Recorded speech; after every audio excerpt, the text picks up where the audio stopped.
Now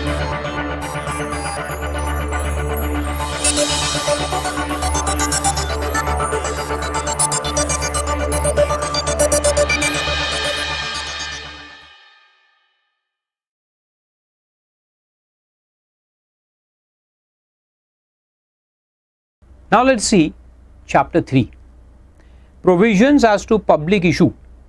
Public issue कैसे होता है? अब एक्चुअल प्रोविजन, अभी तक तो हमने तैयारी की है, बहुत सारे कंडीशंस इधर उधर देखे, अब एक्चुअल पब्लिक इशू में उतरते हैं, कैसे होता है वो देखते हैं। तो उसमें पहले रेगुलेशन 25 है, रेफरेंस डेट। क्या बोलता है कि unless otherwise provided in this chapter an issuer making a public issue shall satisfy the conditions of this chapter as on the date of filing draft offer document with the board and also the date of registering the offer document with the registrar. ये अपन ने chapter 2 में भी पढ़ा। तो ये कोई काम का नहीं है। 26 conditions for IPO, very important, इस पे क्वेश्चन आता है। What are the conditions to be fulfilled for an IPO? आपकी कंपनी को एक IPO लाना है, पब्लिक से पैसा रेज करना है, तो उसके लिए क्या क्या कंडीशंस आपको फुलफिल करने हैं। तो अब मैं पहले वो दोनों बातें बता दूं फिर से, फिर अपन उसको पढ़ेंगे। एक होता है फिक्स प्राइस ऑफर, जहां अपन पहले से प्राइस फिक्स करेंगे, 210 में हमको शेयर्स ऑफर करना है, ये 210 हम प्रोस्पेक्टस में लिखेंगे, सेबी से अप्रूवल लेके आ जाएंगे, ड्राफ्ट ऑफर पहले जमा करके अप्रूवल लाएंगे, जो हमने पहले देखा इसके चैप्टर में, और अप्रूवल जब आ जाएगा या चेंजेस है तो चेंजेस करने के बाद फिर फाइनल ऑफर डॉक्यूमेंट आरओसी में जमा कराएंगे, फिर पब्लिक ऑफर चालू हो जाएगा, फिर ऑफर सक्सेसफुल होगा, अलॉटमेंट कर देंगे, कम हुआ तो अंडर राइटर्स लाएंगे पैसा, फिर अलॉटमेंट कर देंगे, नहीं आया तो रिफंड कर देंगे 15 दिन के अंदर। ये सब हमने देखा, वेरी गुड। तो ये होता है फिक्स प्राइस इशू। दूसरा होता है बुक बिल्डिंग। बुक बिल्डिंग में क्या होता है कि अपन प्राइस पहले से फिक्स नहीं करते, we leave it open for the public to decide by bidding process. तो वो भी मैंने आपको समझाया था बुक बिल्डिंग कैसे होता है। तो दो तरह के इश्यूज। अब यहां जो पहले कंडीशंस दिए हैं ये है फिक्स प्राइस। अगर आप ये सारे कंडीशन सेटिस्फाई करते हो तो आप फिक्स प्राइस पे इशू ला सकते हो और पब्लिक से पैसा ले सकते हो। और अगर इनमें से कोई भी एक कंडीशन सेटिस्फाई नहीं होती तो फिर क्या करना है वो मैं बाद में बताऊंगा। फिर उसमें बुक बिल्डिंग करवाना पड़ता है, लेकिन वो बाद में देखेंगे। तो देखो पहले अपन कंडीशंस देखते हैं। तो आईपीओ लाने के पहला कंडीशन है, और किस पे? फिक्स प्राइस पे। The company has net tangible assets. Intangible को नहीं गिना जाता, गुडविल काउंट नहीं होगा, सिर्फ tangible assets of at least 3 crore rupees in each of the preceding 3 full years of 12 months each, of which less than or equal to 50% are held in monetary assets. मैंने positive कर दिया sentence को, original law में लिखा था not more than 50% should be held in monetary assets. खैर एक एक करके पॉइंट देखते हैं। कुछ तो भी लिखा है, कुछ समझ में नहीं आ रहा क्या लिखा है। एक एक वर्ड समझाता हूं। और ये समझने के लिए क्या है इंटरेस्टिंग बात कि आपको इतने साल के क्या क्या रेगुलेशंस बने वो मालूम होने चाहिए। तो मैं तो 18 साल से पढ़ा रहा हूं, इसलिए ये एक एक वर्ड कब कब ऐड हुआ, खैर ईयर तो अभी मुझे भी नहीं मालूम इतना एग्जैक्टली कि कब कब ऐड हुआ, लेकिन बीच बीच में क्या क्या ऐड हुआ मैं आपको बताऊंगा। अमेंडमेंट्स कब कब आए और क्यों आए, तब एक्चुअल समझ में आता है। तो ये जो कंडीशन है पहले वहां से शुरू करते हैं। कंडीशन ये सेटिस्फाई करने के लिए है कि कंपनी का स्टैंडिंग अच्छा है, एक मिड साइज कंपनी है, एक अच्छी कंपनी है। तो कैसे कि 3 crore के उसके पास टैंजिबल एसेट्स हैं, यानी it's a good company, fairly good company, small है लेकिन ठीक है, ठीक ठाक कंपनी है। और 3 साल के लिए ऐसा है, 3 years they have maintained this position of 3 crore, यानी कि 3 साल से है, यानी कि अच्छी कंपनी है, गुड स्टैंडिंग, ये साबित हो रहा है। तो पहले इसमें 3 years लिखा था, सिर्फ पुराने जमाने में 3 years। अब 3 years लिखा था तो बड़ा इंटरेस्टिंग बात हो गई कि कंपनी लॉ अगर आप देखो तो उसमें क्या लिखा है, अकाउंटिंग ईयर का डेफिनेशन क्या है, any period for which the accounts are closed and laid before the AGM not more than 15 months, ऐसे लिखा है ना। कंपनी अकाउंट्स में नॉट मोर देन 15 मंथ्स का अकाउंट मेंटेन हो सकता है। अच्छा, what should be the minimum, कहीं कुछ नहीं लिखा है। तो कंपनी क्या करेगी कि फॉर्म हुई अभी जनवरी 2015 में, तो फरवरी 15 में 1 साल अपन क्लोज कर देंगे, 1 महीने का एजीएम होल्ड कर डालेंगे, फिर 1 महीने का अकाउंट क्लोज करेंगे, फिर एजीएम कर डालेंगे, फिर 1 महीने का अकाउंट बनाएंगे, फिर एजीएम कर डालेंगे। यानी 3 महीने में अपन क्या बोलेंगे कि 3 अकाउंटिंग ईयर हो गए हमारे, और तीनों में हमारे 3 करोड़ के ऊपर एसेट्स है, तो अब हम इशू कर सकते हैं आईपीओ। यानी कहने के लिए तो आपको सिर्फ 3 महीने हुए हैं इनकॉर्पोरेशन से, but you have closed 3 accounting years of 1 month each, and then you will say that we are satisfying the condition. तो गवर्नमेंट ने देखा जब कि ऐसा कर रहे क्या लोग, तो उन्होंने अमेंड किया और उसमें लिखा कि 3 साल का मतलब है full years, not as per the company law 3 महीने, 4 महीने, 2 महीने, ऐसा नहीं, फुल ईयर्स। और फुल ईयर का मतलब भी क्या बोला, 12 months ईच, एक साल 12 महीने का होना चाहिए, कम नहीं। तो मान लो कि हमने जनवरी में कंपनी चालू की और मार्च में अकाउंट क्लोज भी किए, तो पहला साल अपना 3 महीने का ही हुआ ना, तो इसको साल नहीं गिनेंगे, इसको गिनेंगे ही नहीं इसमें। फिर उसके बाद 3 पूरे साल जब होंगे, और उन सालों में हर एक साल में एवरेज नहीं निकालना, इन ईच बोला है, तो 3 करोड़ एवरेज नहीं है कि पहले साल में अपने एसेट 1 करोड़ थे, दूसरे साल में 5 करोड़ हो गए, तीसरे साल में 7 हो गए, तो एवरेज 3 के ऊपर आ रहा है, ऐसा नहीं। ईच ईयर यानी 3 जो बैलेंस शीट लेंगे, तीनों बैलेंस शीट में अपने नेट टेंजिबल एसेट्स कितने आने चाहिए, 3 करोड़ से ज्यादा आने चाहिए। ठीक है, और वो 3 साल कैसे, पूरे 3 साल। तो ठीक है, अब एक कंपनी कहेगी अपने को पब्लिक इशू लाना है, तो चलो अपन एक कंपनी बना लेते हैं। फारूका ने कंपनी बना ली, फारूका क्लासेस लिमिटेड कंपनी बन गई। मैंने उसमें कैश डाल दिया, तो कैश डाल दिया तो बैंक अकाउंट में कैश आ गया 3.5 करोड़। ठीक है, और 3 साल तक ये ऐसे ही चलता रहा, बैलेंस शीट बनी, इधर आएगा कैपिटल और इधर आएगा कैश इन हैंड या कैश इन बैंक। ठीक है, फिर capital cash in bank, capital cash in bank, तो तीनों साल में ऐसा दिख रहा है, capital cash available in the bank account 3.5 crore. फिर मैं कहूंगा देखो 3 साल हो गए, now will come out with public offer IPO. तो गवर्नमेंट कहता है नहीं, you can not come out with fixed price. क्यों, तुम्हारे एसेट्स क्या है, नेट टेंजिबल है ना, cash comes in net tangible asset, है ना, cash is a tangible asset, उसको फील कर सकते हैं ना अपन, कितना अच्छा फीलिंग होता है कैश लेने का, जोक था। तो नेट टेंजिबल एसेट तो है, तो गवर्नमेंट ने बोला नहीं नहीं ये वाले नहीं चलते, तुम्हारा लैंड कहां है, बिल्डिंग कहां है, प्लांट एंड मशीनरी फर्नीचर कहां है वो बताओ, कैश इन हैंड नहीं। तो उन्होंने बोला, क्या बोला कि जितना भी पैसा है हमारे पास, अब उसमें थोड़ा बहुत कैश इन हैंड रहेगा तो चलेगा, तो वहां बोला है कि 50% से कम मॉनिटरी एसेट्स हुए तो चलता है, 50% से ज्यादा मॉनिटरी एसेट्स नहीं चाहिए।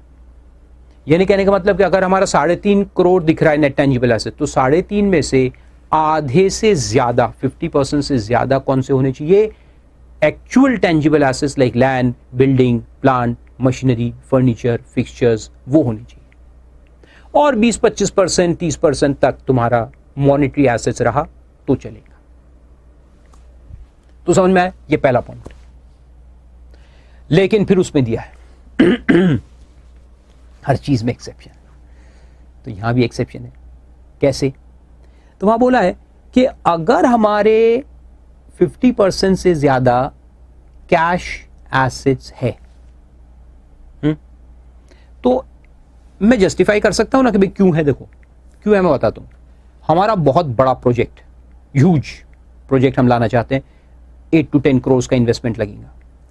तो मैंने और हमारे दूसरे जो दोस्त लोग हैं, हमने कंपनी बनाई और हमने उसमें पैसा इन्वेस्ट कर दिया है सब में।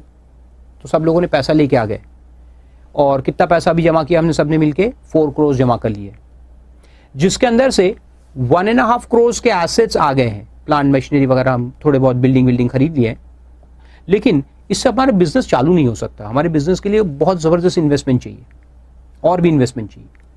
तो इसलिए हमारे कैश ज़्यादा दिख रहा है, अभी कैश दिख रहा है ज़्यादा, रियल एसेट्स कम दिख रहे हैं, कैश ज़्यादा दिख रहा है। लेकिन हमारा इंटेंशन ये नहीं है कि पब्लिक का पैसा आने के बाद हम ये कैश निकाल के भाग जाएंगे, बिल्कुल नहीं। हम कमिटमेंट देते हैं, वादा करते हैं कि हम ये पैसे को जल्द से जल्द रियल एसेट्स के अंदर इन्वेस्ट करेंगे। जैसे ही पब्लिक से पैसा आ जाएगा तो पूरा पैसा मिलाकर एसेट्स में इन्वेस्ट होने वाला है, हम भागने वाले नहीं है कैश लेकर। तो अगर ये कमिटमेंट आप देते हो तो फिर ये अलाउड है, देन इट इज ओके। तो वो वहां लिखा है देखो कि provided that if more than 50% of the net tangible assets are held in monetary form, the issuer has made firm commitments to utilize such excess monetary assets in its business or project.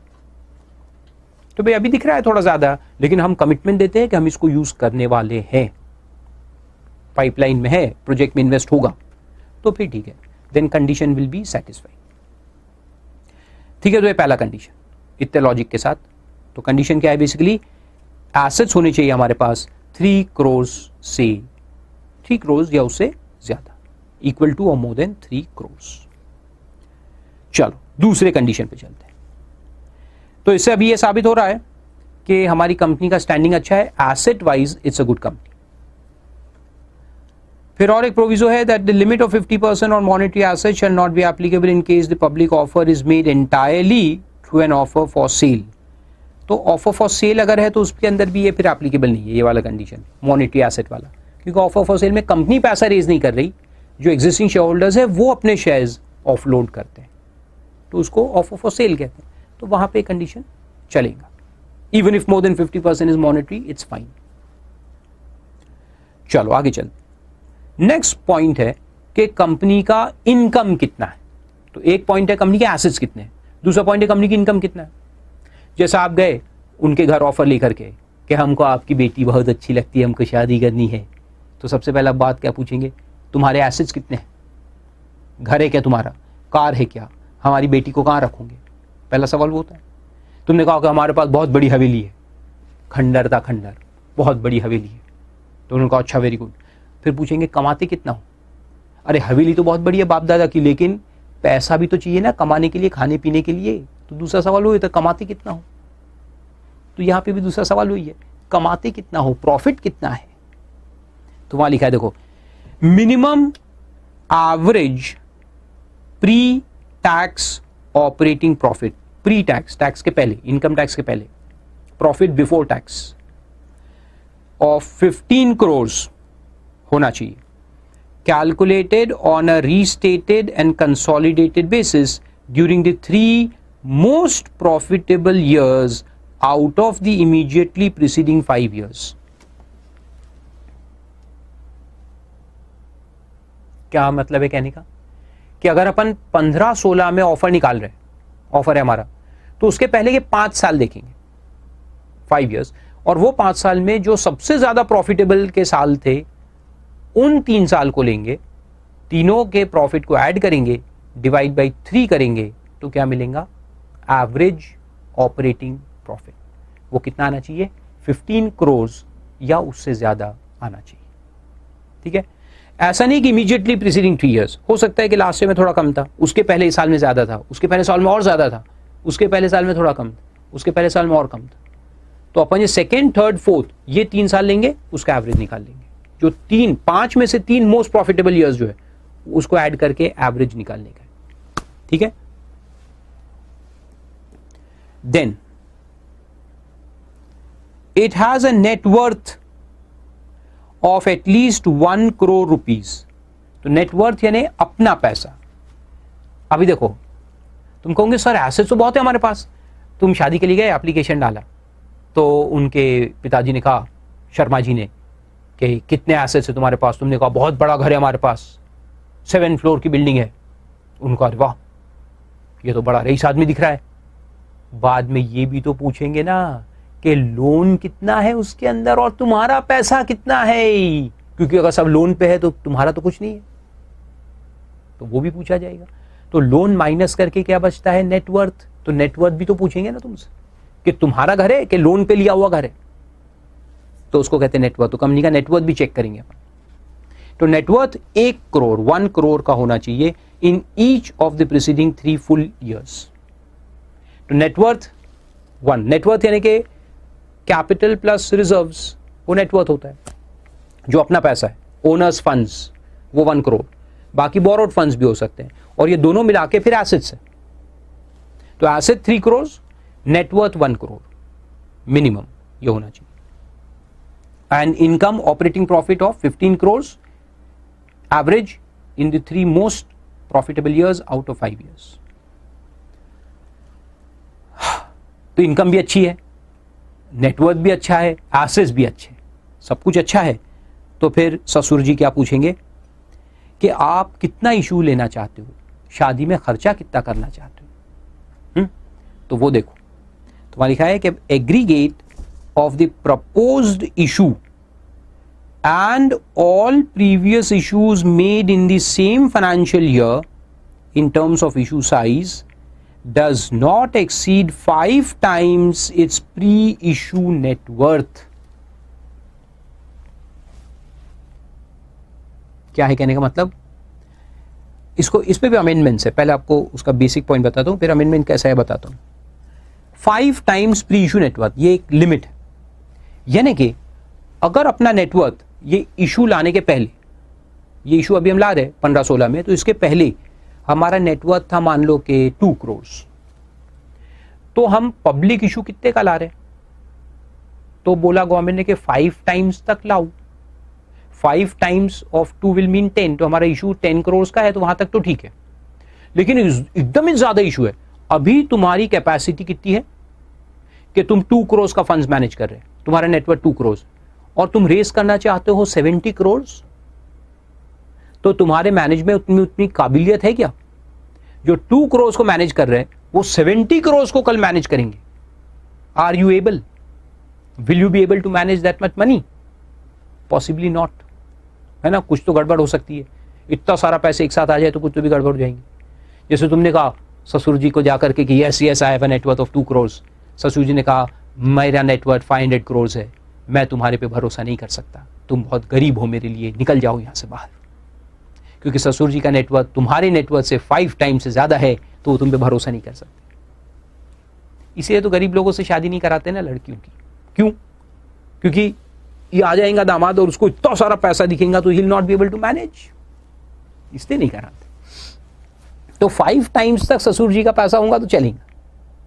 तो ऐसा बोला कि 5 times तक means you will be able to manage somehow, उससे ज्यादा है it is out of your bounds, you may not be able to manage that money.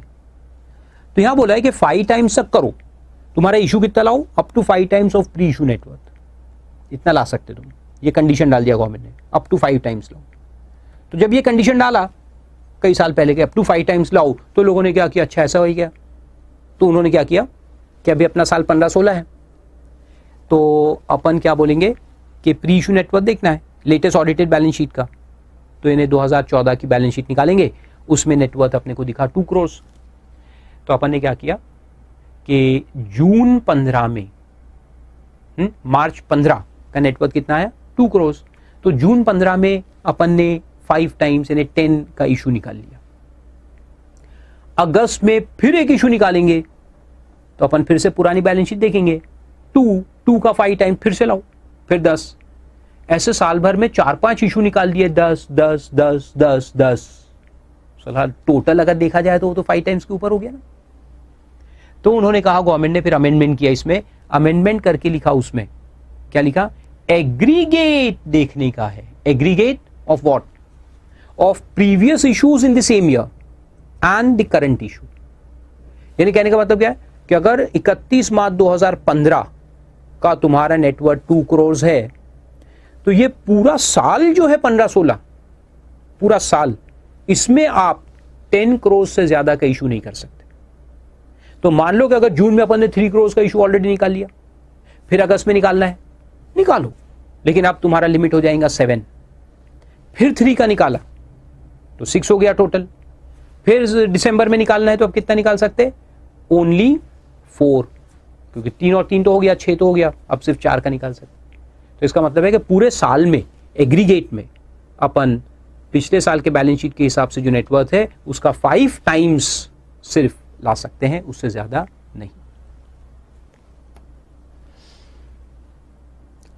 फिर उसके बाद एक पॉइंट आया, जैसे 5 कंडीशन है, बड़े इंटरेस्टिंग है 5 कंडीशन।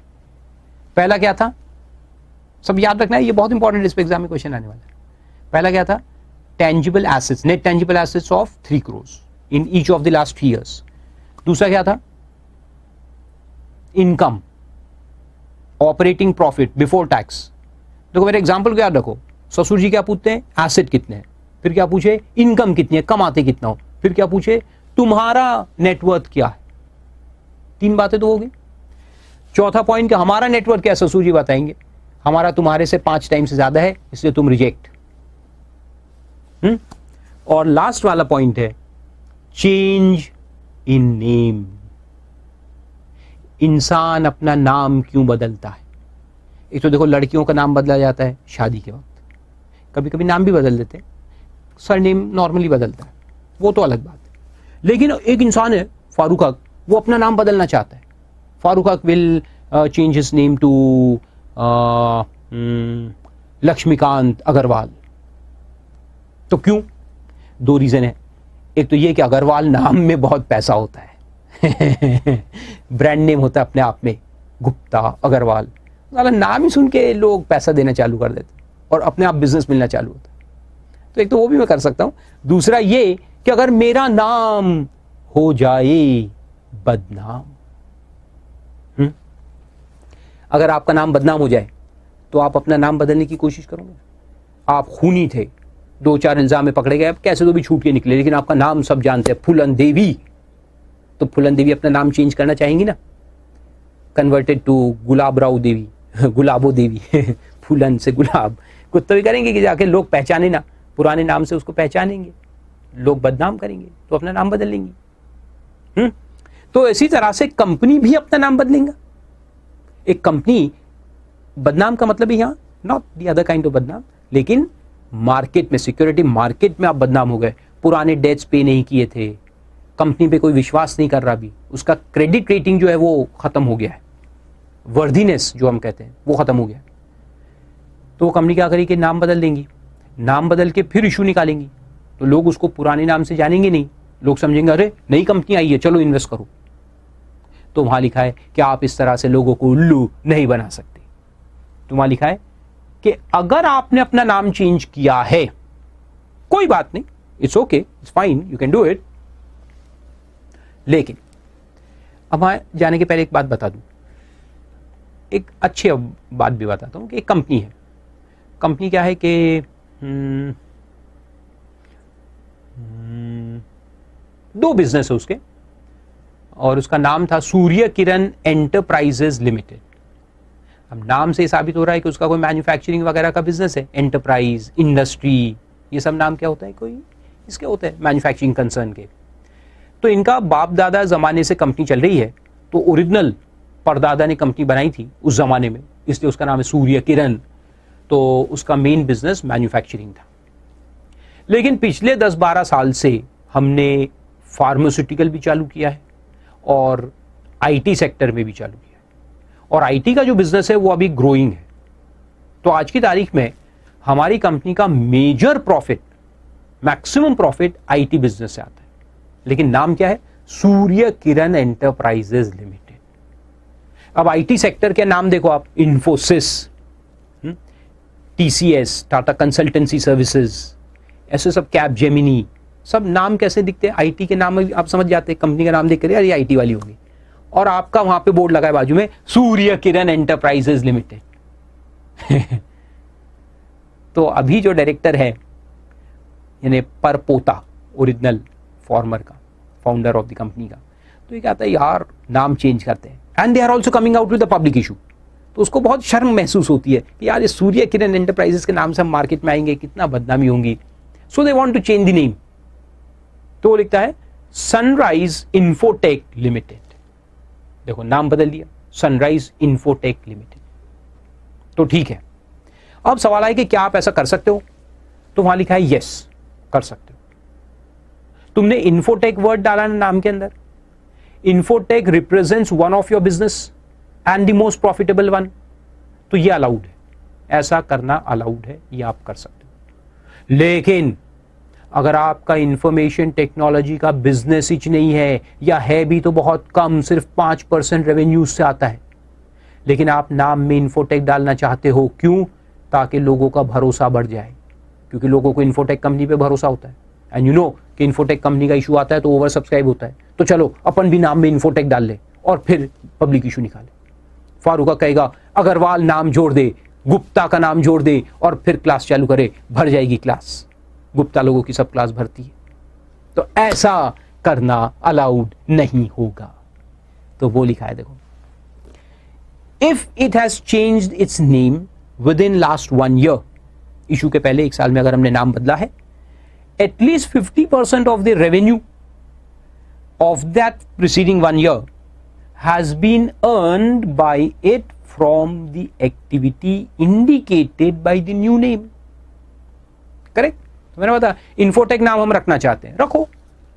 अगर इंफॉर्मेशन टेक्नोलॉजी बिजनेस से लास्ट ईयर में आपका प्रॉफिट यानी रेवेन्यू 50% से ज्यादा आया था कंपनी के टोटल रेवेन्यू के कंपैरिजन में, तो आप रख सकते हो।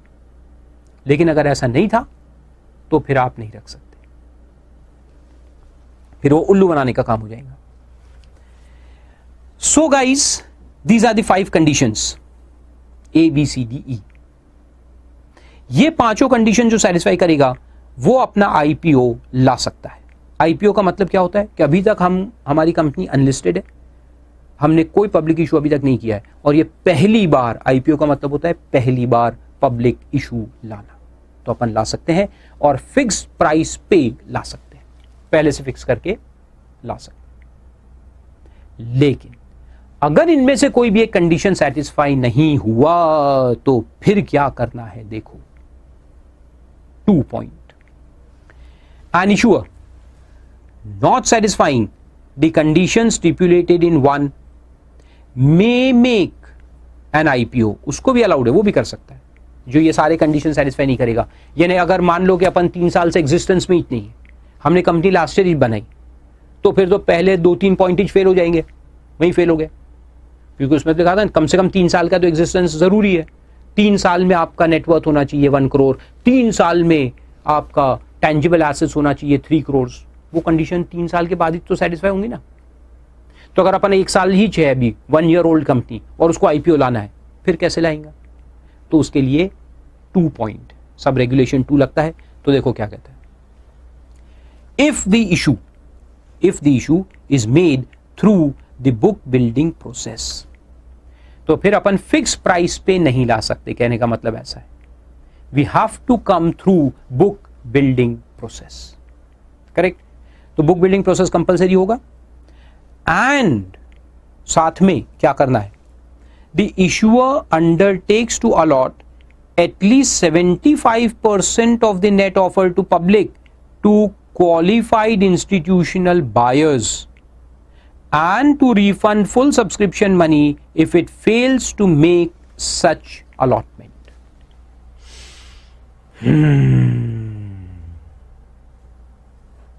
क्या मतलब हुआ कहने का? तो देखो, अब कंपनी है नई या मान लो पुरानी भी है लेकिन लॉसेस वगैरह में है, या बहुत छोटी कंपनी है, उसका नेटवर्थ कम है, 1 करोड़ से कम है, एसेट्स 3 करोड़ से कम है, 15 करोड़ से कम का ऑपरेटिंग प्रॉफिट आता है, यानी ठीक है छोटी मोटी कंपनी है, सालों से भी है लेकिन छोटी मोटी, या अभी नई कंपनी है, तो इसमें पब्लिक का पैसा लगे ये गवर्नमेंट नहीं चाहता, क्योंकि पब्लिक जो है they are not capable of understanding the worth of the company. ये कंपनी वाकई में प्रॉफिट कमाएंगी नहीं कमाएंगी, क्या है क्या नहीं है, ये न्यू वेंचर्स है, स्टार्टअप्स इसको कहते हैं, तो उसमें सीधा पब्लिक का पैसा लगना ये अच्छी बात नहीं है। तो इसलिए गवर्नमेंट ने क्या रूल बनाया, गवर्नमेंट ने कहा है कि ऐसी कंपनी को अगर पब्लिक इशू निकालना है तो वो निकाले, लेकिन 2 कंडीशन। पहला कि बुक बिल्डिंग प्रोसेस के थ्रू निकालना पड़ेगा, फिक्स प्राइस पे नहीं, बुक बिल्डिंग प्रोसेस। तो बुक बिल्डिंग में यही होता है कि late the public decide what should be your price, क्योंकि उसमें प्राइस फिक्स नहीं होता ना, कम ज्यादा रहता है। Let the public say what they are ready to pay, वो एक पॉइंट। दूसरा ये कि 75% पोर्शन जो है वो QIBs को खरीदना पड़ेगा। तो QIBs कौन है? इंस्टीट्यूशनल बायर्स है ना, वो लोग ऐसे ही पैसे इन्वेस्ट करते हैं क्या कहीं पर भी, जैसा आप लोग करते हैं? ओ कंपनी का नाम देखा लगा दे पैसा, ऐसा थोड़ी है। QIBs will have to apply their mind, if any. Of course, they have much more mind. So they will invest their mind into this company. They will see the future prospects of the company. They will analyze the company from all angles. And only when they find it justified, they will invest. और अगर 75% portion QIB लेने को तैयार हो गया है, वो ले रहा है, वो इन्वेस्ट करने को तैयार है, इसका मतलब कि कंपनी अच्छी होगी। और अगर कंपनी अच्छी है तो बाकी 25% पब्लिक को दे सकते हो। आए समझे? तो फिर बाकी 25% पब्लिक को जाएगा और 75% कौन लेगा? QIBs compulsorily. और अगर 75% से कम QIB ले रहा है, QIB ने कमिटमेंट दिया कि हम आपका 50% ही लेंगे, 2-4 QIB सबको मिला के सिर्फ 50% ही आया, तो फिर आप अलॉटमेंट नहीं कर सकते, सबका पैसा वापस करना पड़ेगा। समझ में? तो ये एक पॉइंट, 75% मिनिमम QIB को देना पड़ेगा। तो 1 के कंडीशन अगर सेटिस्फाई हो गए, तो 1 में इसीलिए गवर्नमेंट ने 5 कंडीशन बनाए थे, उससे ये साबित हो रहा था कि कंपनी वर्थ है, उसका वर्थ है, उसमें आप इन्वेस्ट करो। फिर वो डायरेक्ट पब्लिक ऑफर ला सकती है, सीधा पब्लिक को इशू कर सकती है और फिक्स प्राइस पे भी ला सकती है। और अगर ये कंडीशन सेटिस्फाई नहीं हुए 5 या कोई भी एक अगर उसमें सेटिस्फाई नहीं हुआ, तो फिर ये लगेगा, क्या लगेगा? Book building process plus 75% minimum to QIBs। और 75% किसका? Of net offer to public. Net offer to public क्या बोलते हैं अपन? जैसे अगर 100 करोड़ का इशू है तो उसमें कुछ तो प्रमोटर कंट्रीब्यूशन में जाता है, जैसे 20% प्रमोटर कंट्रीब्यूशन में गया, फिर कुछ रिजर्व कैटेगरीज होते हैं, वो सब हटा दो। उसके बाद जो नेट ऑफर टू पब्लिक बचता है, मान लो कि हमने 20% प्रमोटर्स के लिए रखा, 20% दूसरे लोगों के लिए रखा, एम्प्लॉयज वगैरह के लिए रिजर्वेशन होते हैं, फिर बैलेंस 60 पब्लिक ऑफर, तो वो 60% का 75 QIBs को जाना चाहिए। Then issuer may make an IPO of convertible debt instruments without making a prior public issue of equity shares and listing thereof। ठीक है भाई, कर सकते, यानी पहले इशू में ही आप कन्वर्टिबल डेट इंस्ट्रूमेंट्स ला सकते हो। ऐसा कोई जरूरत नहीं है कि पहले आपका पब्लिक इशू ऑफ शेयर्स आना चाहिए, फिर लिस्टिंग होना चाहिए, फिर आप कन्वर्टिबल इशू ला सकते, ऐसा नहीं है। Your first issue can be convertible issue.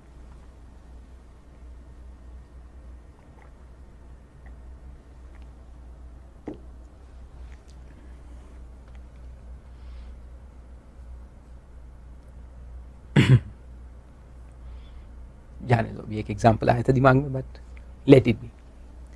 Then the issuer shall not make allotment pursuant to public issue if the number of prospective allottees is less than 1000।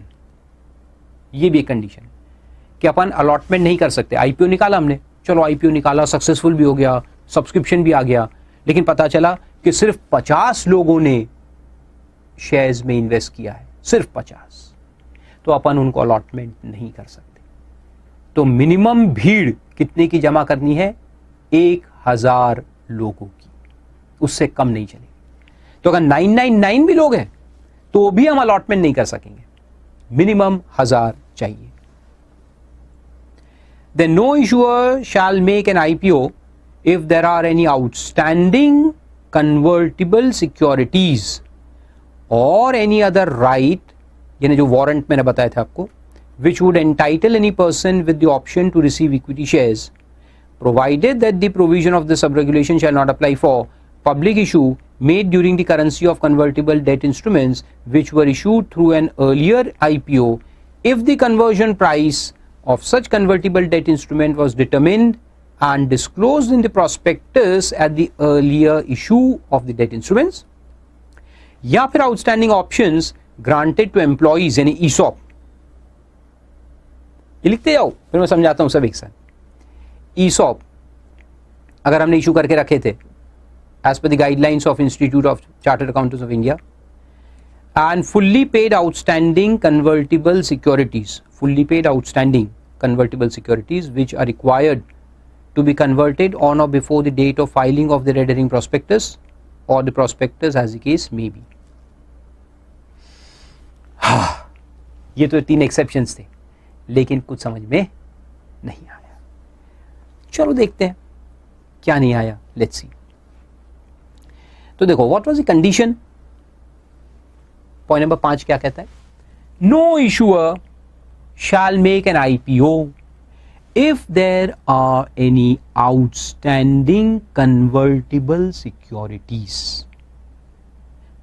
or any other right यानी warrant लिख दो उसके नीचे. Warrant मैंने आपको कुछ देर पहले बताया था, लास्ट लेक्चर में शायद बताया. वारंट होता है which entitles the holder to purchase some shares in the company at a future date. उसको वारंट्स कहते हैं, यानी राइट. तो एक तो आउटस्टैंडिंग कन्वर्टिबल सिक्योरिटी है, या फिर कोई राइट है which entitles you to buy shares in the company. ठीक है, जैसे कि ईसॉप है. ESOP is a right which entitles you to buy the shares in the company. Warrant is a right which entitles you to buy the shares in the company. तो कहने का मतलब क्या है? देखो, कहने का मतलब है कि यहां अपन ने कन्वर्टिबल डिबेंचर्स इशू किए, कन्वर्टिबल डेट इशू हुआ था. इसका जो कन्वर्जन है वो आगे में है. हाँ, वो कन्वर्जन होने वाला है. ठीक है, यहां डेट इशू हो गया, या ये राइट हमने इशू कर दिए. ठीक है, डेट या फिर राइट्स यहां पे इशू हुए थे, और इसका जो कन्वर्जन का टाइम है वो आगे है. सिमिलरली ये राइट जो है, तो right entitles the holder to purchase the shares, लेकिन वो टाइम आगे आने वाला है. वो राइट उसको बाद में मिलेगा टू परचेज द शेयर्स, वो यहां पर.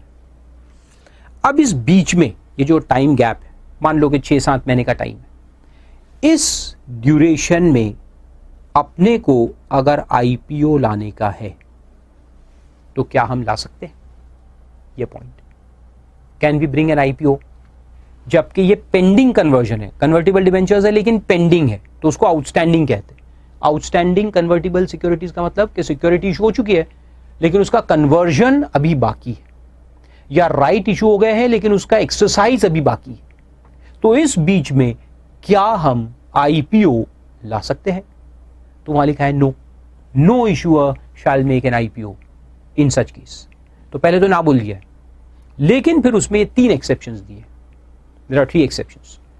तो पहला एक्सेप्शन क्या है कि जिसमें कन्वर्जन प्राइस, यानी CD हमने इशू किया था कन्वर्टिबल डेट, लेकिन कन्वर्जन प्राइस यानी यहां हम कितने रुपए में कन्वर्ट करने वाले हैं, कितने रुपए में आपको एक शेयर देंगे, ये पहले से अगर डिसाइडेड है, यहीं पर डिसाइडेड है.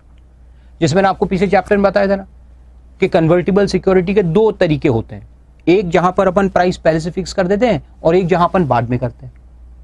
लेकिन यहां कौन से वाले हैं? पहले से फिक्स वाले हैं. पहले से फिक्स्ड है तो फिर कोई प्रॉब्लम नहीं, फिर आप ये IPO ला सकते हो. दूसरा कि अगर ये राइट ईसॉप वाले हैं, ESOP employee stock option plan में हमने एम्प्लॉइज को ऑप्शन दिया है कि you can purchase the shares of the company after से 6 मंथ्स, और इसका जो प्राइसिंग है, जो ऑफर प्राइस हम देते हैं कि इतने ऑफर में हम आपको दे रहे हैं, इतने प्राइस में दे रहे हैं, वो इंस्टीट्यूट का जो गाइडलाइन है अपने चार्टर्ड अकाउंटेंट इंस्टीट्यूट का, उसके हिसाब से फिक्स किया. ठीक है, तो ऐसे 2 एक्सेप्शंस है.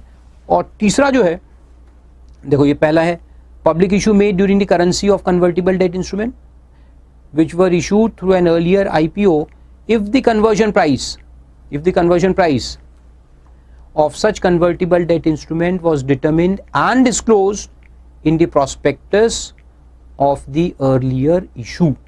जो इशू हमने किया था उसके अंदर उसको डिस्क्लोज करके रखा है, यानी पहले से फिक्स्ड. दूसरा ये है एम्प्लॉय स्टॉक ऑप्शन प्लान, और तीसरा है fully paid outstanding convertible securities which are required to be converted on or before the date of filing the red herring prospectus. यानी कि ऐसे कुछ है, यानी यहां पे हमने CD इशू किया था कन्वर्टिबल डिबेंचर्स, और इसका जो कन्वर्जन का डेट है वो यहां पर है. हम यहां पे IPO निकालने की बात कर रहे हैं, लेकिन IPO का जो ड्राफ्ट प्रॉस्पेक्टस हम सबमिट करते हैं वो ये कन्वर्जन के बाद होने वाला है. हम यहां सिर्फ सोच रहे हैं IPO निकालने का, यानी वो सब जो प्रिलिमिनरी काम चालू करने पड़ते हैं ना, मर्चेंट बैंकर को अपॉइंट करो, इंटरमीडियरीज को अपॉइंट करो, तो वो सब काम आप चालू कर सकते हो. लेकिन आपका जो ड्राफ्ट प्रॉस्पेक्टस है वो कब सबमिट होने वाला है? After the date of conversion, यानी कन्वर्जन हो जाएगा फिर हमारा ड्राफ्ट प्रोस्पेक्टस सबमिट होगा, तो वो भी अलाउड है। फिर 6, subject to provisions of the Companies Act and these regulations, equity shares may be offered for sale to the public if such equity share have been held by the sellers for a period of at least 1 year prior to the filing of the draft of a document with the board. ये offer for sale के लिए। तो offer for sale क्या होता है कि ये company है, कंपनी ने फारूक हक को शेयर्स अलॉट करके रखे। कंपनी कौन है? फारूक हक क्लासेस। फारूक हक को शेयर्स अलॉट करके रखे, 1 साल से ज्यादा मेरे पास ये शेयर्स ऑलरेडी है, ठीक है। अब मैं चाहता हूं कि ये शेयर्स मैं पब्लिक को बेच दूं, मैं रिटायर होना चाहता हूं। तो मैंने कहा कि चलो सारे शेयर्स पब्लिक को बेच देते हैं, पैसे जमा करके निकल लेते हैं, रिटायरमेंट लाइफ, मस्त से दुनिया घूमेंगे, पैसे जमा कर देंगे बैंक में, इंटरेस्ट आते जाएगा और हम दुनिया घूमते जाएंगे। बेस्ट, तो ऐसे मैं करने वाला हूं अभी 5-6 साल के बाद। तो देखो यहां क्या लिखा है कि कंपनी है, कंपनी ने फारूक हक को शेयर्स अलॉट करके रखे। अब फारूक हक जो है ऑलरेडी शेयर होल्डर है, वो अपने शेयर्स पब्लिक को ऑफर करना चाहता है, तो इसको कहते हैं ऑफर फॉर सेल। क्या कहते हैं? ऑफर फॉर सेल उसको कहते हैं। ये जो लिखा offered for sale to public, तो ये अपन कर सकते। इसका भी स्कीम फिर वैसे ही रहता है, पूरा प्रोस्पेक्टस बनाओ, सब कुछ जैसे नॉर्मल पब्लिक ऑफर होता है वैसे ही बनता है। ड्राफ्ट ऑफर वगैरह सब बनेगा, सीबी में जाएगा, फिर वहां से पास होगा, फिर आरओसी में जाएगा, फिर अपन ऑफर चालू करेंगे। लेकिन यहाँ कंपनी के पास पैसा नहीं आता, पैसा किसके पास आता है? फारूक हक के पास, शेयर होल्डर के पास, तो वो अलाउड है। लेकिन उसमें क्या लिखा है कि 1 ईयर का होल्डिंग उसका पहले होना चाहिए। अगर फारूक हक का 1 ईयर का होल्डिंग है तो फिर वो ऑफर कर सकता है। और आगे लिखता है कि provided that in case of equity shares received on conversion और exchange of fully paid compulsorily convertible securities including depository receipts are being offered for sale, the holding period of such convertible security as well as that of the resultant equity shares together shall be considered for the purpose of 1 year। यानी कहने का मतलब क्या है कि मान लो कि company ने मेरे को पहले क्या दिए? कन्वर्टिबल डिबेंचर्स, फिर उसका कन्वर्जन हुआ शेयर्स में, अब शेयर्स में कन्वर्ट हुआ। अच्छा, कन्वर्जन के पहले वो डिबेंचर मेरे पास था 9 महीने के लिए, अब कन्वर्ट हो गया है, कन्वर्ट होने के बाद अभी शेयर्स मेरे पास 6 महीने के लिए आए, फिर मैं ये ऑफर फॉर सेल निकालना चाहता हूं, तो क्या मैं निकाल सकता हूं? तो 6 महीने ही हुए हैं, शेयर्स आने को तो 6 महीने ही हुए ना, सो कैन आई सेल? तो आंसर है यस, क्योंकि इसमें हम वो जो डिबेंचर का पीरियड था और जो शेयर का पीरियड है दोनों को एग्रीगेट करेंगे। लेकिन कब? डिबेंचर के पीरियड को कब एग्रीगेट करेंगे? अगर वो कंपल्सरी कन्वर्जन वाला होगा, not optional conversion. Conversion 2 type के होते हैं, कंपल्सरी एंड ऑप्शनल। तो ये कंपल्सरी कन्वर्जन वाला जो डिबेंचर होता है, जिसमें डिबेंचर होल्डर को ऑप्शन नहीं रहता, कंपल्सरी रहता है, कन्वर्ट होगा या नहीं होगा ही, वो वाले डिबेंचर का पीरियड ऑफ होल्डिंग ऐड होगा। तो अंडरलाइन करो, paid up compulsorily convertible security, और वो भी फुल्ली पेड अप होनी चाहिए। वो तो रहते ही है, फुल्ली पेड अप ही रहते हैं, लेकिन कन्वर्टिबल कंपल्सरी वाले को अंडरलाइन करो। इंक्लूडिंग डिपॉजिटरी रिसीट्स, ये अगर डिबेंचर डीमैट में है तो डिपॉजिटरी रिसीट्स होता है, तो वो भी लेंगे।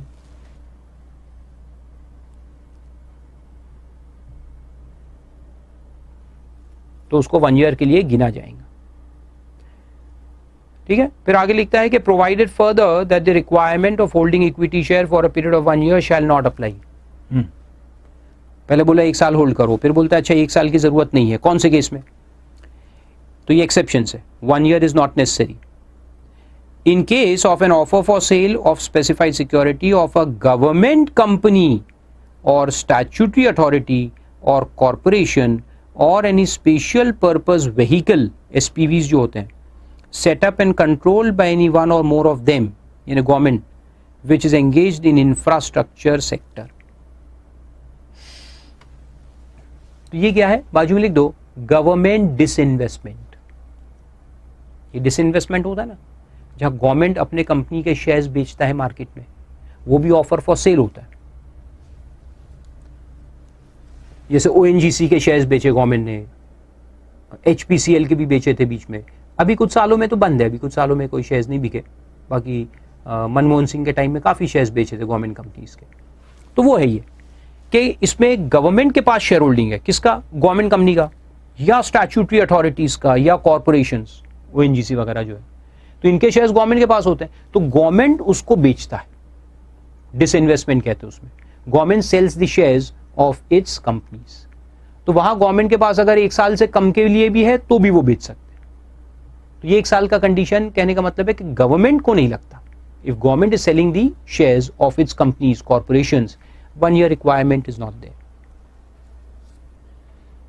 दूसरा, if the specified security offered for sale were acquired pursuant to amalgamation under 391 to 394 of the Companies Act, यानी मेरे पास अभी क्या है, किसके शेयर्स है? फारूका क्लासेस के शेयर्स, ठीक है, मान लो कि 9 महीने के लिए है। अब एफएचसी का अमालगमेशन हो जाता है, एफएचसी को हम एक नई कंपनी में अमालगमेट कर देते हैं, फिर उसके शेयर्स आ जाएंगे मेरे पास, ये शेयर्स खत्म हो जाएंगे, वो वाले शेयर्स आएंगे। एफएचसी अमालगमेट्स विद पीक्यूआर, फिर पीक्यूआर के शेयर्स आ गए, फिर मैंने उसको अगर बेचना है तो अपन 1 साल कैसे गिनेंगे? ये दोनों को मिलाकर गिनेंगे, एग्रीगेट करके।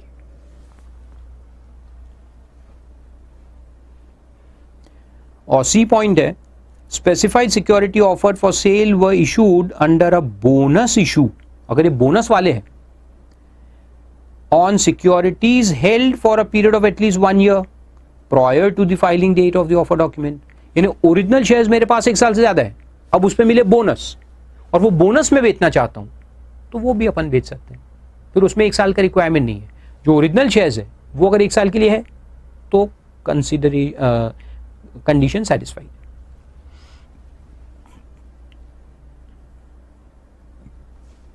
माइन्यूट पॉइंट्स होते हैं, और उस पर लिखा भी है कि such specified security being issued out of free reserves and share premium existing, यानी जो बोनस है तो कहां से इशू हुआ? तो फ्री रिजर्व्स और जो सिक्योरिटी प्रीमियम अकाउंट था उसमें से इशू हुआ। And such specified securities not being issued by utilisation of revaluation reserves और unrealised profits of the issuer. लिखने की जरूरत नहीं है, उसमें से वैसे भी आप इशू नहीं कर सकते। रिवैल्यूएशन रिजर्व से अपन बोनस शेयर्स इशू कर सकते क्या? नहीं, कंपनीज एक्ट अलाउ नहीं करता। और आखिरी कंडीशन है, इशूअर मेकिंग एन आईपीओ में obtain grading for such IPO from at least 1 credit rating agency registered with the board. May को अंडरलाइन करो, मे। अब इसको सुन लो, अगर ये कन्वर्टिबल डेट इंस्ट्रूमेंट्स है तो वहां तो हमने पढ़ा था कि you have to obtain credit rating. Credit rating जो होता है वो डेट इंस्ट्रूमेंट्स के लिए कंपलसरी होता है, और अगर हम कन्वर्टिबल वाला इशू कर रहे हैं तो भी क्रेडिट रेटिंग अपने को लेना पड़ेगा। फुल्ली कन्वर्टिबल इशू कर रहे हैं तो शायद जरूरत नहीं है, यानी ना लो तो चलता है, लेकिन पार्टली कन्वर्टिबल या नॉन कन्वर्टिबल है वहां कंपलसरी। लेकिन शेयर्स के लिए कंपलसरी है क्या?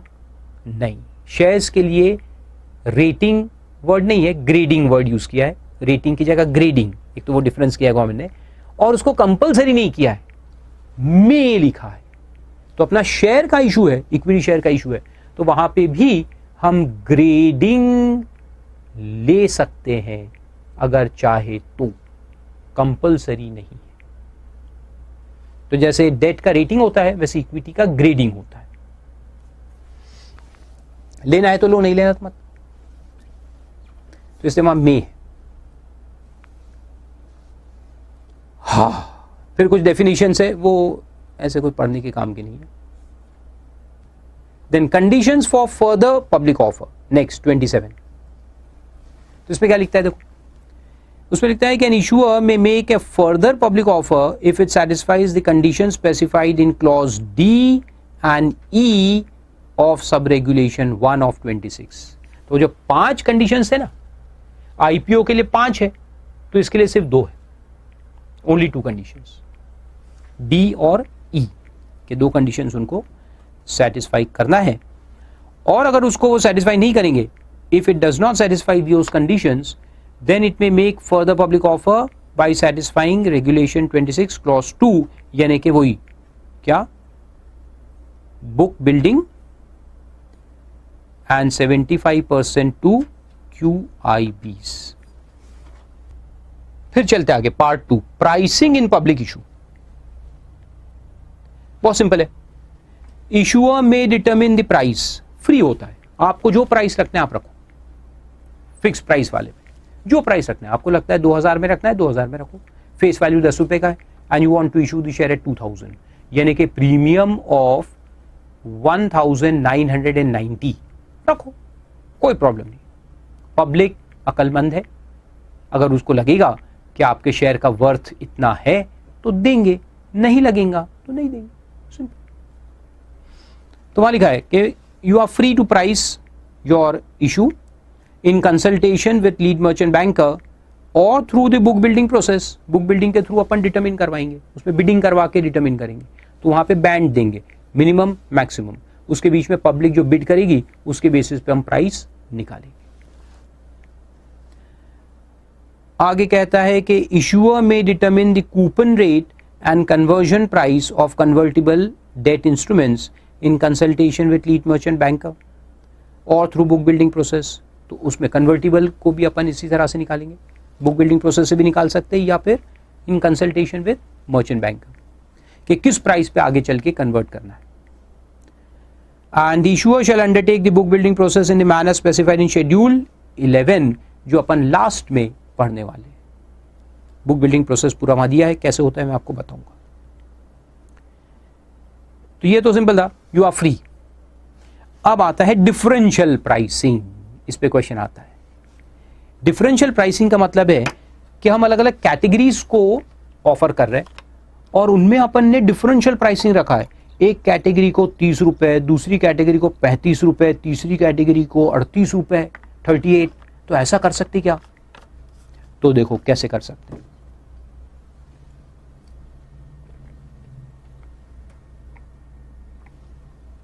एक को कम, एक को ज्यादा। तो वहां लिखा है देखो, an issuer may offer specified security at different prices subject to the following: retail individual investors और रिटेल इंडिविजुअल शेयर होल्डर्स। कौन थे ये? जिनका 2 लाख से कम का इन्वेस्टमेंट है, उनको क्या कहते हैं? रिटेल इंडिविजुअल इन्वेस्टर्स या शेयर होल्डर्स। और एम्प्लॉइज एंटाइटल्ड फॉर रिजर्वेशन। अब ये रिजर्वेशन क्या होता है कि अपन क्या कर सकते हैं कि जो अपने एम्प्लॉइज है, फिर अपने ट्रेड जो रिलेशन में होते हैं, जैसे हमारे कस्टमर्स है, जैसे एयरटेल क्या करेगा कि उसके जितने सब्सक्राइबर्स हैं, जिनके पास एयरटेल का मोबाइल यानी एयरटेल का कनेक्शन है, सॉरी, उनको डिस्काउंट पे शेयर्स देंगे कि आप ऑलरेडी हमारे कस्टमर्स हो, बिजनेस कस्टमर्स हो, तो we can offer you some benefit, some discount, है ना। तो ऐसा कर सकते हैं। सिमिलरली एम्प्लॉइज को, ये ईसॉप नहीं है, लेकिन हमारा पब्लिक ऑफर आ रहा है, लेकिन उसमें से 1-2-4% शेयर्स हम हमारे एम्प्लॉइज के लिए रिजर्व कर देंगे कि इतने शेयर्स हमारे एम्प्लॉइज को मिलेंगे, बाकी जनरल पब्लिक को देंगे। तो ऐसा है, उसको रिजर्वेशन कहते हैं। तो क्या लिखता है देखो, रिटेल इंडिविजुअल इन्वेस्टर हो गए या फिर employees entitle for reservation made under regulation 42। तो ये रेगुलेशन आगे आएगा, मैं बताऊंगा कैसे कैसे रिजर्वेशन होता है। Making an application for specified security of value not more then 2 lakh rupees may be offered specified securities at a price, underline, lower than the price at which the net offer is made to other categories of applicants. Lower, not higher. ठीक है। तो ये चिल्लर investors है जो 2 लाख से कम का investment करते हैं और उनका ऑफर साइज कितना है? 2 लाख से कम है। तो इनको अपन कुछ डिस्काउंट दे सकते हैं, और एम्प्लॉइज को भी अपन डिस्काउंट दे सकते हैं as compare to net offer to public. लेकिन कितना डिस्काउंट? तो वो दिया है देखो, provided that such difference shall not be more than 10% of the price at which the specified securities are offered to other categories of applicants. यानी कितना maximum discount दे सकते? 10%। तो अगर पब्लिक कैटेगरी को हमने ₹40 में रखा है तो इनके लिए अपन कितना रख सकते हैं 36, 10% कम, उससे कम नहीं. Then in case of book built issue, the price of the specified security offered to an anchor investor shall not be lower than the price offered to other categories. अभी उल्टा केस देखो, बी क्लॉज. एंकर इन्वेस्टर कौन था, याद है? कितना investment किया था उसने? कितना इन्वेस्टमेंट किया था? 10 करोड़. तो जो अपना QIB था, है ना, बहुत सारे QIBs हमारे शेयर्स खरीदते हैं, उसमें से जो QIB 10 करोड़ का इन्वेस्टमेंट करता है उसको हम कहते हैं एंकर इन्वेस्टर. तो एंकर का मतलब कि हमारा सबसे बड़ा साथी, है ना, हमारी कंपनी उसके ऊपर डिपेंड कर रही है. एंकर किसको कहते हैं कि जहां अपने को सपोर्ट मिले. एंकर अपन कहते हैं, एंकर क्या होता है? शिप का वो होता है जहां उसे लगा दिया तो then it is stage, ship stage दे. तो हेल्पर भी कह सकते हो उसको. तो सबसे बड़ा मददगार हमारे लिए ये QIB है, तो हम उसको डिस्काउंट दे देंगे. ऐसा नहीं कर सकते, लिखा है, उसको कम नहीं दे सकते. Not lower, not lower. ठीक है. Then in case of a composite issue, the price of the specified securities offered in the public issue may be different from the price offered in rights issue. Composite issue क्या होता है? Public and right दोनों combination होता है. जैसे हमें 10,000 करोड़ का issue लाना है, उसमें से 4,000 हमने अपने ही शेयर होल्डर्स को देना है राइट के अंदर और 6,000 पब्लिक ऑफर रखना है. तो ये 4,000 जो हम हमारे शेयर होल्डर्स को देंगे उसका प्राइस और पब्लिक ऑफर का प्राइस अलग अलग हो सकता है. अब देखो वहां लिखा है क्या कि कौन सा कम कौन सा ज्यादा? लिखा है क्या? नहीं, सिर्फ इतना लिखा है डिफरेंट हो सकता है. तो ऑब्वियसली कौन सा कम रहेगा और कौन सा ज्यादा रहेगा? पब्लिक ऑफर कम रहेगा? हो ही नहीं सकता. अरे पब्लिक ऑफर कैसे कम होगा? हम शेयर होल्डर और हम ये डिसीजन लेंगे क्या कि हम अपने आप को ज्यादा में देंगे और बाहर वालों को सस्ते में देंगे? पागल है क्या अपन? नहीं ना.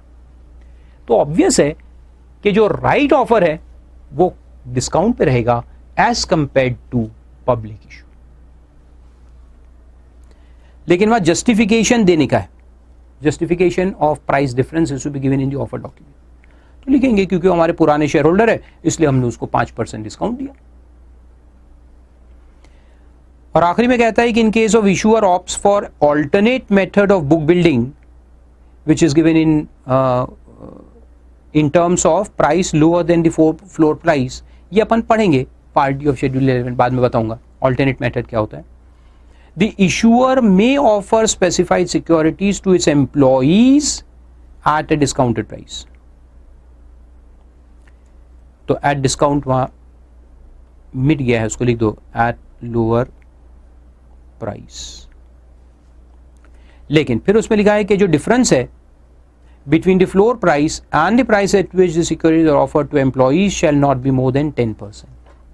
यानी फ्लोर से कम में भी उनको दे सकते. फ्लोर यानी वो बैंड का जो नीचे का होता है उसको फ्लोर कहते, जो ऊपर का होता है उसको कैप प्राइस कहते. लेकिन एम्प्लॉइज को इससे भी कम में दे सकते. कितने में? Up to 10% less.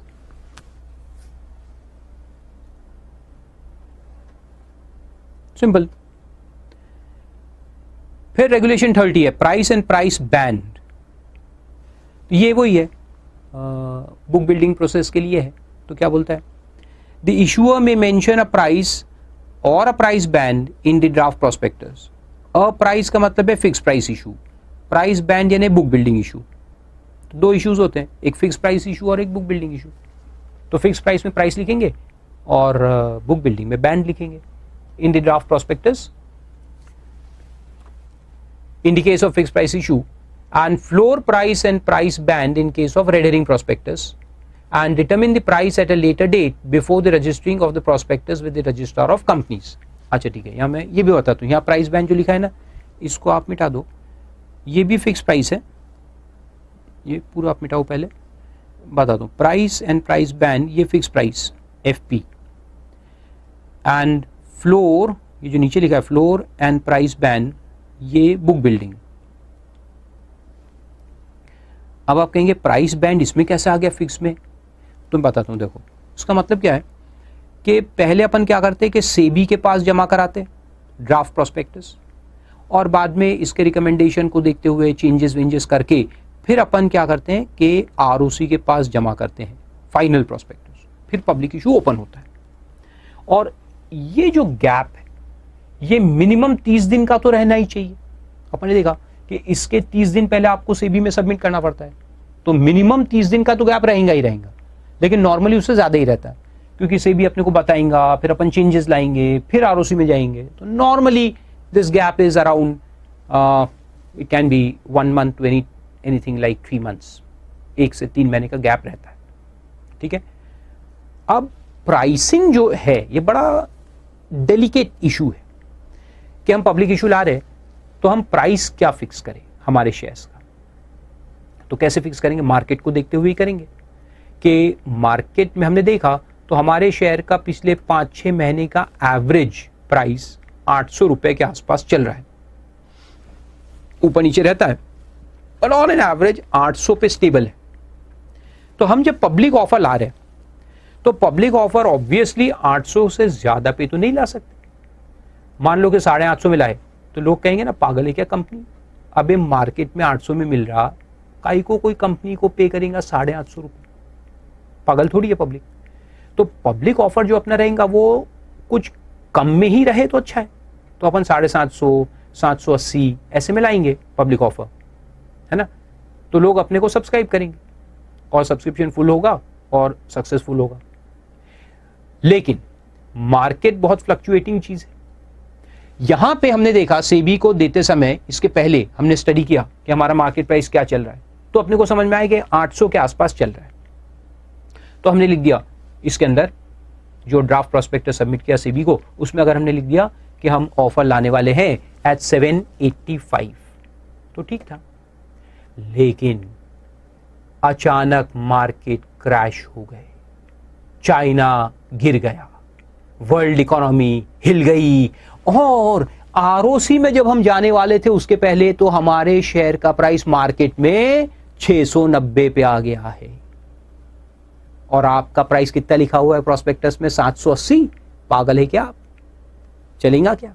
नहीं चलेगा, पॉसिबिलिटी।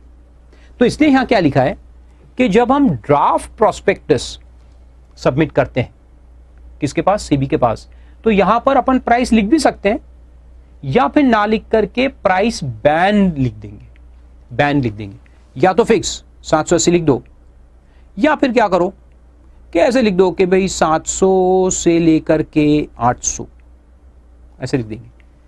यानी हम अभी प्राइस बता नहीं रहे गवर्नमेंट को, सेबी को बताएंगे नहीं, हम बोलेंगे कि यार हमको मालूम नहीं है, लेकिन इसके बीच में कहीं तो भी हम फिक्स करेंगे, क्योंकि सेबी को प्राइस से वैसे भी कोई मतलब नहीं है, उसको तो डिस्क्लोजर्स देखना है कि जो सारे डिस्क्लोजर्स है वो हमने बराबर दिए है कि नहीं दिए, वो वेटिंग होता है, प्राइस को क्या वेट करेंगे।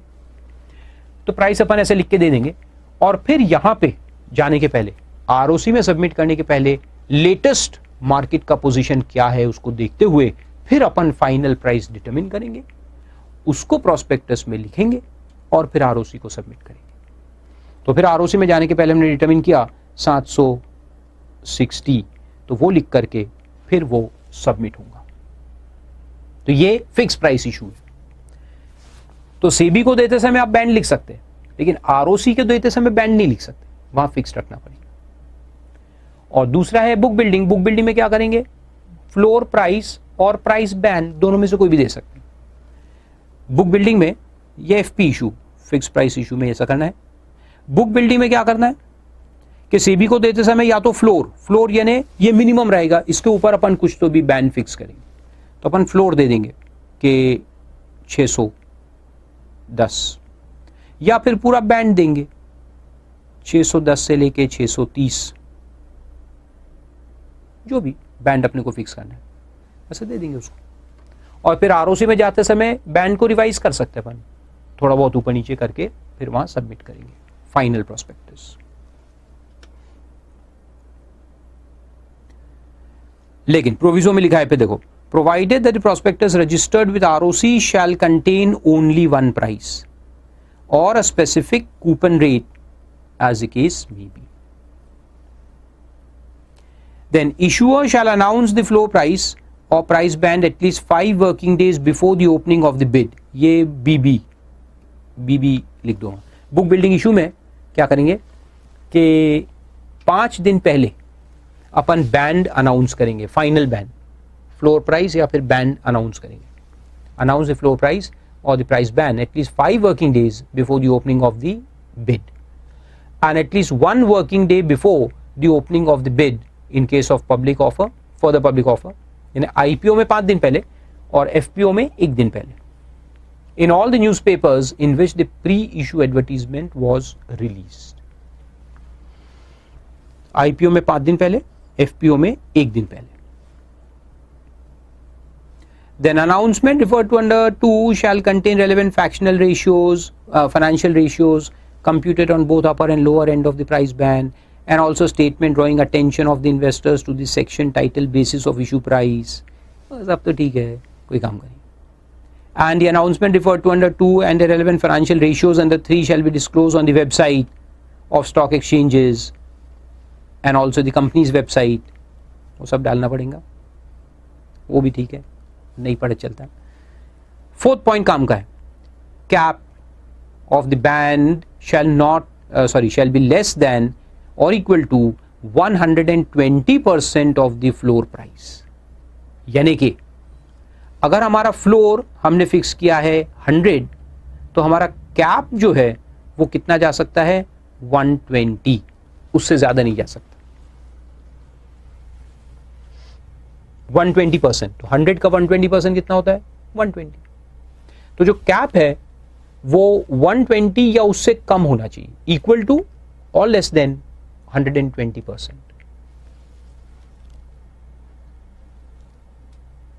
यानी कि कहने का मतलब क्या है कि इनका जो गैप है वो 20% से ज्यादा नहीं होना चाहिए। यहां से यहां जो देखना है ये 20% लेस देन और इक्वल टू 20% होना चाहिए। हमेशा फ्लोर से कैप को 20% देखना है, कैप का 20% निकाल के फ्लोर नहीं निकालना, फ्लोर में 20% ऐड करके कैप निकालना है। तो ये बनता है प्राइस बैंड। अच्छा, ये 120 से कम हो सकता है क्या, 118 हो सकता है क्या, यस। 116 यस, लेकिन 125 नो।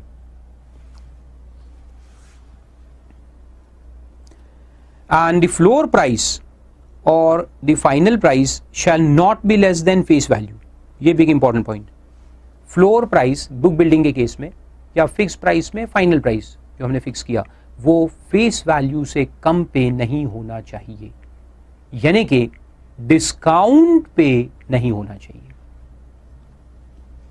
डिस्काउंट अलाउड इट नहीं आजकल, you can not issue shares at a discount.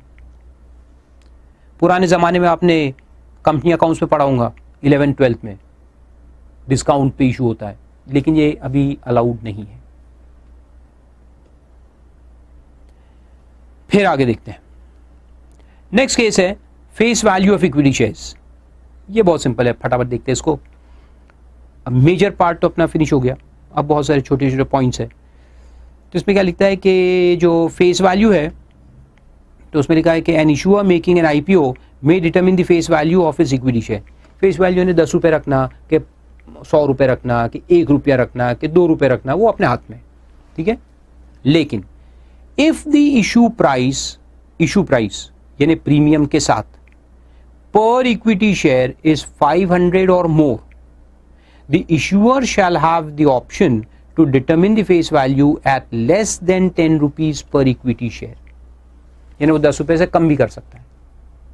यानी मान लो, तो ये क्यों है इसका लॉजिक भी बता देता हूं। अपना फेस वैल्यू 10 रुपये, लेकिन हमारी कंपनी की बहुत ज़्यादा वैल्यू है मार्केट में, तो मार्केट प्राइस बहुत ज़्यादा चल रहा है, तो अपन जो ऑफर ला रहे हैं वो 500 रुपये के ऊपर ला रहे हैं। यानी प्रीमियम ऑफ 700 रुपीज़, 10 रुपये प्लस 700 रुपये प्रीमियम, 710 में एक शेयर हम लाएंगे। फिर उसका लॉट साइज भी होता है, तो public will have to bid in lots. अगर हमने लॉट साइज रखा है 100, तो इसका मतलब है कि गरीब आदमी के तो बेचारे के अब रीच के बाहर हो जाएगा।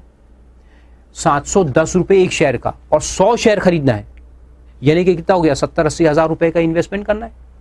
तो वो कहेगा गरीब आदमी, पान ठेले वाला, चाय ठेले वाला, रे बेकार है यार, हमारे रीच के तो बाहर है, बहुत ऊपर है, इतने पैसे कौन लगाएगा। तो गवर्नमेंट कहता है कि ऐसे सिचुएशन में कंपनी क्या करेगी कि वो 10 रुपये से कम भी रख सकती है फेस वैल्यू। तो अपन 10 रुपए के फेस वैल्यू को कम करके 1 रुपया कर देंगे। अगर 1 रुपया कर दे तो फिर अपना इशू प्राइस कितना हो जाएगा, इशू प्राइस भी करस्पॉन्डिंगली कम हो जाएगा ना। 10 रुपए का 710 में दे रहे थे तो 1 रुपए का 71 रुपीज में देंगे, तो 71 इंटू 10 तो 700-800 रुपए इन्वेस्ट करना है, कोई भी कर सकता है, गरीब आदमी भी कर सकता है, या 100 भी कर लिए तो कम ही रहेगा ना 7,000 रुपए, तो गरीब आदमी भी कर सकता है। तो इसलिए फिर क्या करो कि उसको कम कर दो, तो ऐसा उसका फंडा है। तो 500 रुपए के ऊपर अगर जा रहा है इशू प्राइस तो अपन 10 रुपए से कम कर सकते हैं, वरना 10 रुपए रहता है। And if the issue price per equity share is less than 500, the face value of the equity share shall be 10 rupees per equity share. 500 रुपए से कम है तब तक तो 10 रुपए रखो, 500 के ऊपर गया तो फिर 10 से कम कर सकते हो। Provided that nothing contained in sub-regulation shall apply to IPO made by government company, statutory authority or corporation. उनको ये रूल नहीं लगता for infrastructure sector. And disclosure about the face value of equity share, including the statement that the issue price being such and such times of the face value shall be made in the advertisements, offer documents, etc. ऐसा लिखना पड़ता है। जैसे अगर अपना face value 10 रुपए है और अपना इशू प्राइस हमने रखा है 800 रुपए, तो अपन लिखेंगे कि इशू प्राइस इज कितना times, 80 times of face value, ऐसा उसमें लिखना पड़ता है डिस्क्लोजर देते वक्त।